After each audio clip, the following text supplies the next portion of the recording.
Hello and welcome to interest.co.nz.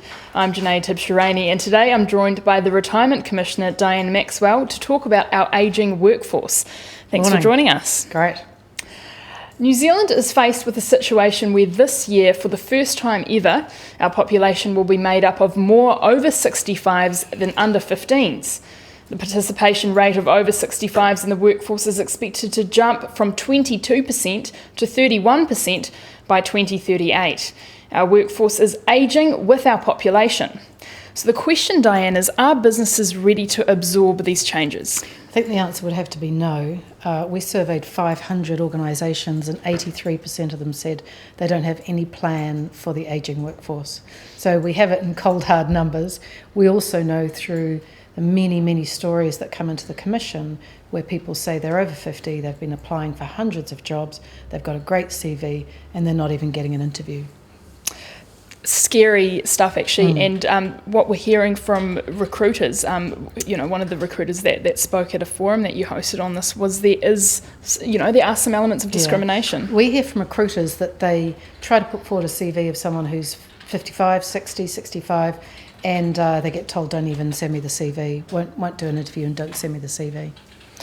Okay, so this is concerning because there's this cohort of people which, a lot of them, they need to work, they're ready to work, they're fit, they want to work, don't they? Well, that was what led up to this, was this survey we did. 3,000 people responded.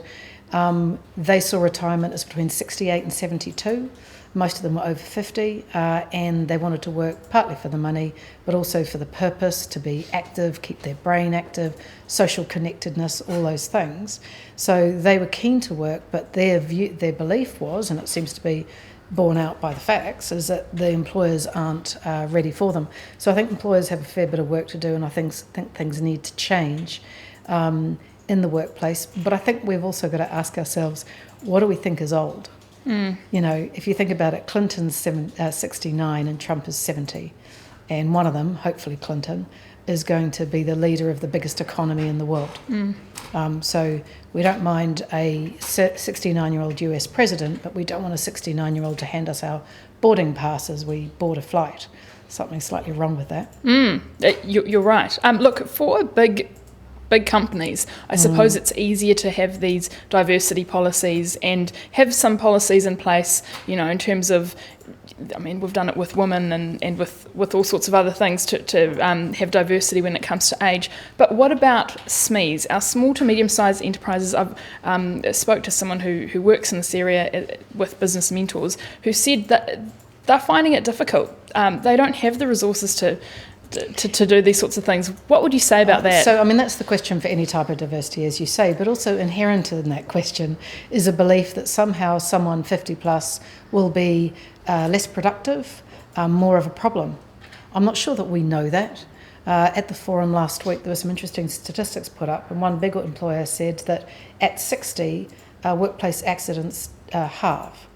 And as he put it, that's because 60-year-olds don't stand on a swivel chair to change a light bulb. So, the question in that is, why would a 55-year-old not be as productive a worker as a 35-year-old for a SME? They may bring in a level of maturity, steadiness, consistency, experience, and that may be extremely beneficial to that SME. Particularly if they've been in that industry for a long time. They may have a lot of historical knowledge that is incredibly useful. Sure. And I'm sure you'll have many viewers sitting there thinking, I actually would make an outstanding contribution to a business, small or large, if I was given the opportunity. Of course, you can't sort of replace that experience, can you? Yeah. No. Look, I was wondering how the situation we're faced with at the moment feeds into the debate around the age of superannuation. Yeah. If we were to push that out, then in order to save money on, raise more revenue, get more tax, that's the idea of that. Yeah. What would happen though if what we're experiencing now continues and these people don't get hired, and at the end of the day the government spends money on unemployment benefits as opposed to So super? a couple of things. If we had an eligibility age of 67 today, we'd save 1.5 billion a year out of the 12.2 billion that super costs. If we do look at raising the age of eligibility, then there needs to be a long lead time, and I would suggest 15 to 20 years before it actually happens. That is time within which employers, the workforce, and older workers need to be ready and change to be ready for a age of eligibility of 67. If we save 1.5 billion a year on that, raising that age, the question is, what do you do with that 1.5 billion?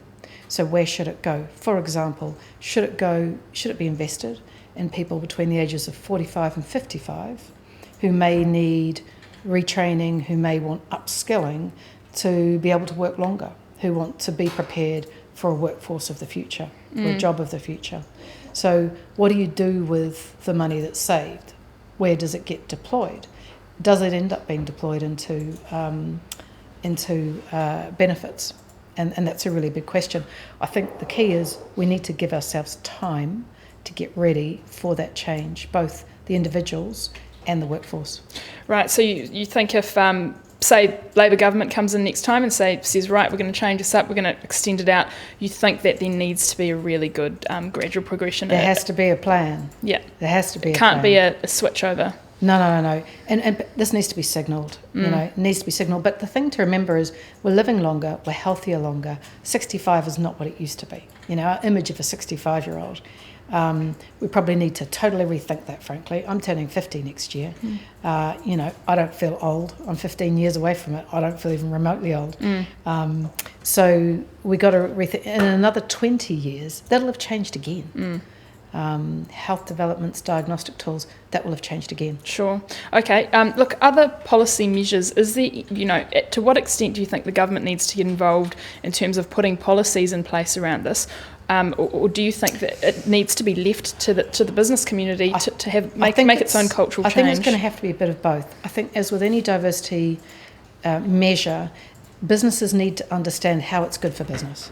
So there are some things that you can legislate for, but actually probably the biggest change will come, as it has come with women and other forms of diversity, when businesses understand the value of it. And that is partly about awareness, that's partly about rethinking what is old, and it's partly actually about older employees stepping up too. There are some changes needed there, some attitudinal changes needed there. So a bit on both sides, but when businesses understand it's good for business, then you'll see the change. Yeah. Where you can introduce policy changes, and actually on our survey, one of the biggest things people were asking for was policy changes. You have to be really careful you don't have unintended consequences with policy changes. So that by the time we get to December and we've done all of this work, I'd like to think we're going to have some really sharp and pragmatic recommendations on that. But we do have, when it's good for business, businesses will do it. Sure, exactly. Look, finally, tips. I'd like to get some tips for people who might be in their 50s or 60s, even 70s, and they are struggling with this issue. They may have moved on from one job for whatever reason, and they're struggling to get the role they want, or even to be valued in their role. What do you say to these people? Look, without being glib, if you can, take your age out of it. Because I get lots of letters and emails from people, and they're getting knocked back and knocked back and knocked back. They're feeling discriminated against. They're losing their confidence. They're losing their mojo. Interviews are hard enough without having been turned down for the last 50. By the time you get there, it's hard to be sort of an engaged and, dynamic individual because you're so nervous and there's so much riding on it. So, I think if you can recognise that and say to yourself, I don't want to get angry. I don't want to arrive angry. I don't want to start saying it's all about my age. Just try and get a fresh look at it. Try and say to yourself, take the age out of it. What am I offering? What are my skills? Am I offering to be retrained? Am I sounding optimistic and open? I've had people who say they didn't get an interview, but that in the interview they complained about not having got a job because of their age. Now, that's a bit of a red flag to an employer. Are you sort of an angry person? So it's really hard, because you've got to try and go through all of that without letting yourself get knocked back. And I'm not underestimating how difficult that is. So, sure, get some other people to look over your CV, get some second opinions, Get some younger people to look through your CV. Ask yourself how you are with technology. A big employer said to me the other day, his big frustration is his older workers won't use an iPad, and he needs them to. So, give yourself a sort of good, hard talking to. How am I with the technology? How open am I to change? And am I turning up with a positive attitude and ready to go? Because that's what employers are looking for. Yes. And, okay, well, Dan, that gives us a lot to think about. And as you're saying, it's approaching this issue from a number of different angles. Yes. Benefits to business, bit of policy, and then I guess older people taking a good attitude towards it. Yeah. It's a bit of both. Exactly. Well, thank you so much for your time. Thanks. And I'm Junaid Tibbs-Shirani and have been joined today by the Retirement Commissioner, Diane Maxwell.